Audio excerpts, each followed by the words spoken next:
Hey everyone, it's Dr. David here, and welcome back to this episode on the Rewired Parent. So glad that you're here. And we are going to be talking about the holiday season and our neurodivergent kids. So I want you to picture this. It's December 25th, and you have spent months planning. You've hidden boxes in the back of your closet. You stayed up until like 2 a.m. assembling a plastic kitchen set that had instructions written by some sadist because you guys can't figure it out. And you have curated the perfect magical morning.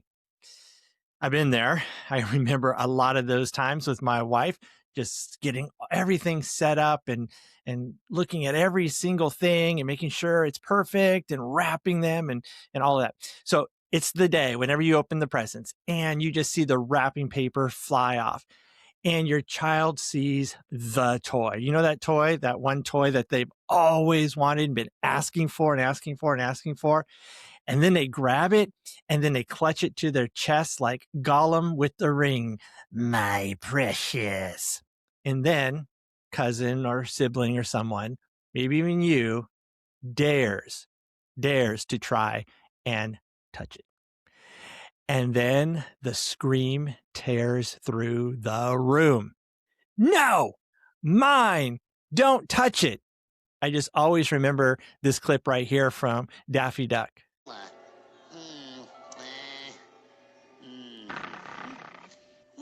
we can't be too far off. So if we, It's mine, you understand? Mine! All mine! Get back in there! Down, down, down! Go, go, go! Mine, mine, mine! So what happens? Your stomach just drops. You look at the grandparents, you see that judgy glance, and you feel the heat rising in your own cheeks, and you think, oh, I have raised a greedy, spoiled child. They don't appreciate any of this. Now, stop right there. Take a breath, because even describing it probably has raised up some nervous system stuff in you. But what if I told you that this behavior could possibly, maybe even absolutely, have nothing to do with gratitude at all and nothing to do with greed? What if I told you that clutching, hoarding, and screaming, "That's mine," is actually a sign that your child's nervous system is scanning for safety? And right now, that plastic toy is the only anchor they have. So we're in December. We're the Rewired Parents. We're the village. And we are doing things differently. We aren't just surviving the holidays. How about we rewire them? So I want to tackle what's known as the scarcity brain, why your neurodivergent child might be hoarding those gifts, why you trying to force sharing often backfires. And I'm going to give you the 3-step support you need to use when the mine starts. So let's build this tight campaign for December, shall we? Let's dive right into it. So I want to talk about decoding the behavior. Now, the framework we always use, whether I say it explicitly or not, is always in play here. And that is the rewire the response framework. And the first 2 steps of the framework are embrace, which is embracing the unique wiring of your child and your wiring as well. And then engaging with them with connection and empathy and reading the signal and embracing what's actually happening in your child's brain on that morning. So to us, it looks like fun, right? We got all these presents and lights and people. But remember, to a neurodivergent brain, whether it be ADHD, autism, sensory processing sensitivities, this holiday, Christmas, Hanukkah morning is a sensory assault. So I want you just to close your eyes with me for a moment and just picture all the inputs that could be there, right? You've got the visual inputs, you've got the bright colors and the flashing tree lights, and then the mess just everywhere, clutter.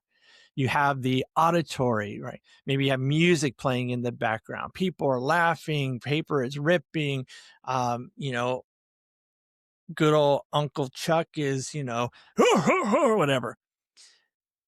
You got all the emotions that are there. Okay. The high stakes questions like, do you like it? I really hoped you liked it. Smile for grandma. Taking pictures, right? Look over here. Look over here. Oh, wait, go back. I want to see that again. And then think of all the dopamine, these massive spikes going up from novelty, something new, followed by these immediate crashes. And so, guess what? When nervous systems get overwhelmed, what do they look for? They look for anchors, they look for something that can present safety to them. And sometimes that's control. And we know, parents, right? I know I try to control things as well because I think that's what makes my nervous system happy. So when your child grabs that toy and starts screaming, it's mine, stop for a moment and think, maybe they're not trying to be mean. Maybe they're trying to stabilize. Maybe they're trying to regulate. Maybe their brain is shouting, everything here is just too loud. It's too fast. I need to hold on to this one thing to know where I am in space and time. And this is scarcity brain. Scarcity brain tells the child, if I let this go, I may never get it back. If I share this, I feel unsafe. So when we look at it through the lens of engage, we realize the behavior isn't at face value rudeness. Maybe it's a panic response. They're clutching for safety. And if we treat it like a behavior problem, we're going to miss the point. We have to treat it as a regulation issue. Now, our instinct as parents is to go to the standard scripts, right? What do we usually do? Cousin comes over, wants to see the new Lego set that you just spent $400 on. Your child screams, no, you step in. And usually what do we say? Okay, picture in your mind. What are you going to typically hear? What might you say? Come on, be nice. You know you have to share. Don't be greedy. You just got 10 amazing presents. Or one of my favorites, if you can't share it, then I'm going to take it away. Now, why do these scripts fail every time? Because when a child is in scarcity brain, their threat detection system is on high alert. So when you force them to hand over the object that could be making them feel safe, you are confirming their worst fear. You're proving to their nervous system, you were right. You aren't safe. People are going to take things from you. Forced sharing doesn't teach generosity. Forced sharing teaches two things: compliance and resentment. Think about it. It teaches the child, and what their nervous system learns is this: my safety doesn't matter. Keeping the peace makes adults happy, but it makes me feel terrible. You cannot demand executive function skills. It's not something that you can snap your finger and make a developing brain do, especially a neurodivergent developing brain.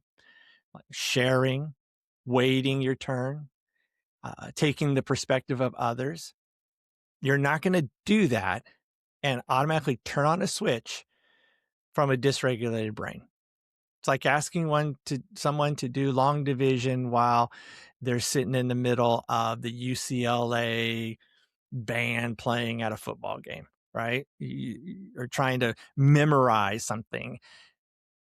You have to first get them to that place of safety. So how can we do that? How can we equip us and them in this moment? Okay.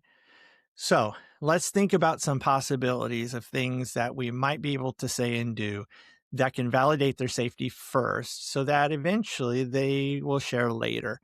I'm just telling you what I've noticed is that when my kids were forced to do something, it usually was met with great resistance.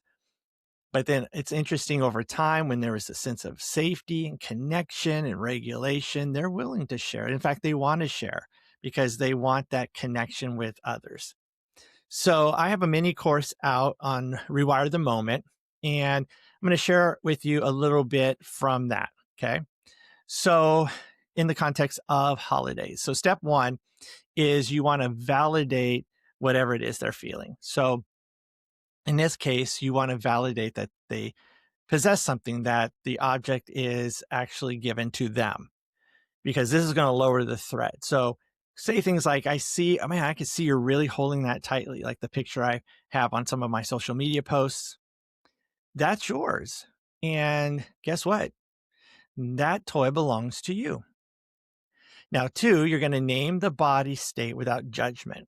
Okay. You're going to help them understand their nervous system. Why are they grabbing onto this?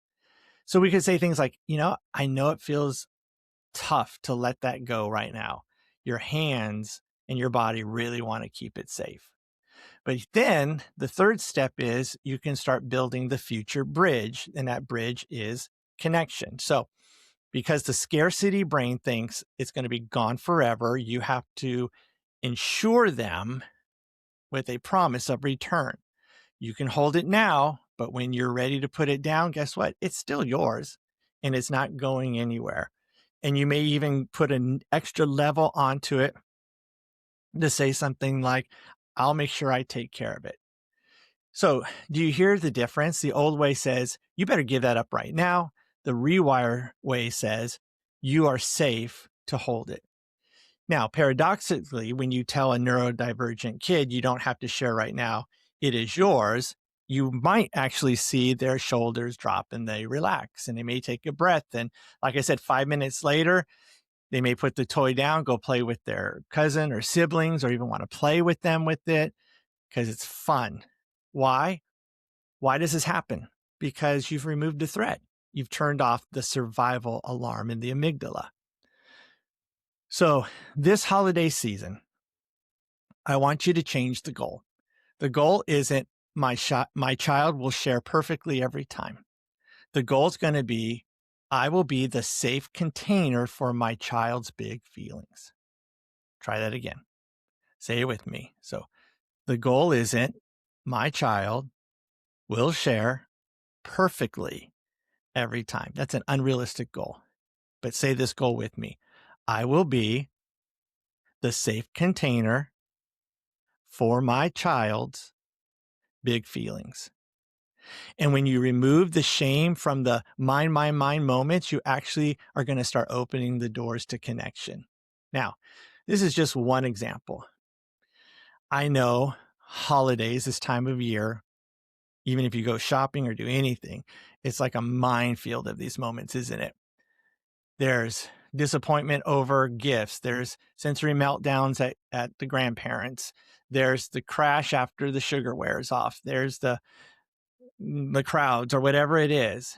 And if you want a full playbook for this, not just theory, but literally the supports that actually work, I want you to enroll in my mini course, which is Rewire the Moment. It's short, three short sessions, video based. Even has the audio there in case you want to listen to it on the road or whatever. There's tools that you can use and print out and stick on the fridge or wherever. And I tell you, it's the survival guide I wish I had when my kids were young. So if you're listening to this and thinking, okay, but I need to practice this, then you need to be on the interest list for the Rewire Live Lab. And this interest list is a group of people who are saying, hey, I hear, Dr. David, that you're going to do a new weekly interactive show starting in January. I am. And we're going to take a lot of these concepts we're talking about here. We're going to flesh them out, maybe role play them, troubleshoot them, and then be able to build plans that are specific for your children. So don't let December break you. Let's build it like a strong Lego fortress. So I'll see you next week. And when we join next week, we're going to talk about the sound that haunts every parent's dreams. You got it. Whining. Until then, remember, we are here to stop fighting the fire and to start understanding the spark. So if you're interested in the mini course or you're interested in the interest list, You can look in the show notes. You can sign up for the course on my website at drdavidapalmer.com. You can check out the Substack articles. There's links in there.